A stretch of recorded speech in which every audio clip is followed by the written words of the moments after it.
Lia Adam dengan NIM 9114231006. Saya dari kelas F semester 3 jurusan Pendidikan Ekonomi, Fakultas Ekonomi dan Bisnis Universitas Negeri Gorontalo. Video ini dibuat untuk memenuhi tugas kewarganegaraan. Halo teman-teman, dalam kehidupan bernegara, demokrasi menjadi salah satu sistem pemerintahan yang paling banyak diterapkan di dunia. Namun, tahukah kalian bahwa penerapan demokrasi di setiap negara ternyata tidak selalu sama? Setiap negara memiliki cara unik dalam menjalankan prinsip-prinsip demokrasi yang dipengaruhi oleh sejarah, budaya, dan kebutuhan rakyatnya. Dalam video ini, saya akan membahas bentuk-bentuk demokrasi di berbagai negara, mulai dari demokrasi perwakilan hingga demokrasi otoriter. Semoga penjelasan ini dapat memberikan wawasan baru dan membantu kita memahami keanekaragaman sistem demokrasi yang ada di dunia. Mari kita mulai pembahasannya.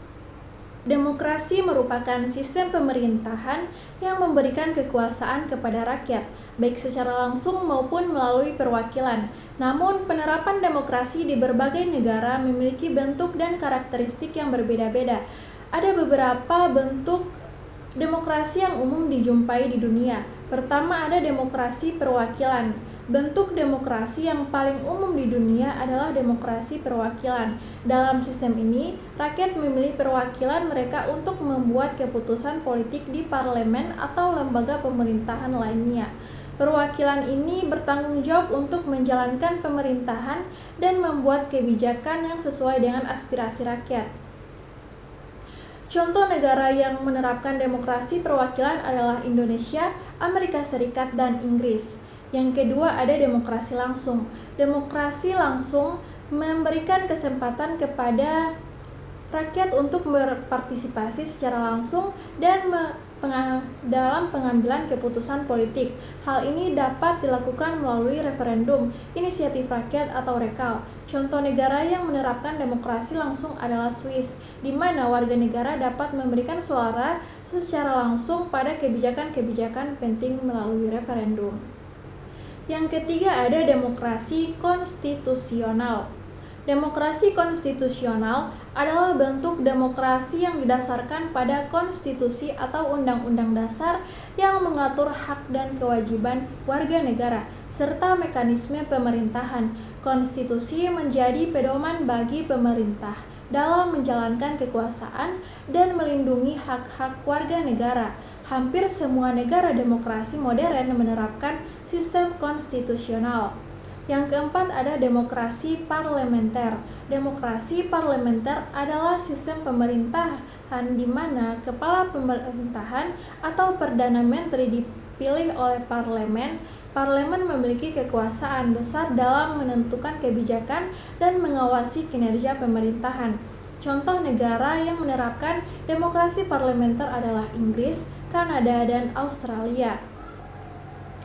Selanjutnya, yang kelima, ada demokrasi presidensial. Demokrasi presidensial adalah sistem pemerintahan di mana kepala negara atau presiden dipilih secara langsung oleh rakyat dan memiliki kekuasaan yang terpisah dari parlemen.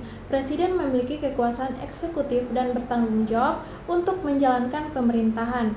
Contoh negara yang menerapkan demokrasi presidensial adalah Amerika Serikat, Indonesia, dan Brazil. Yang keenam, ada demokrasi partisipatif. Demokrasi partisipatif menekankan partisipasi aktif warga negara dalam proses pengambilan keputusan politik. Sistem ini bertujuan untuk memberikan suara kepada warga negara dalam berbagai aspek pemerintahan, mulai dari penganggaran hingga pembuatan kebijakan. Negara yang menerapkan demokrasi partisipatif adalah Brazil, di mana warga negara dapat berpartisipasi dalam penganggaran melalui forum-forum publik.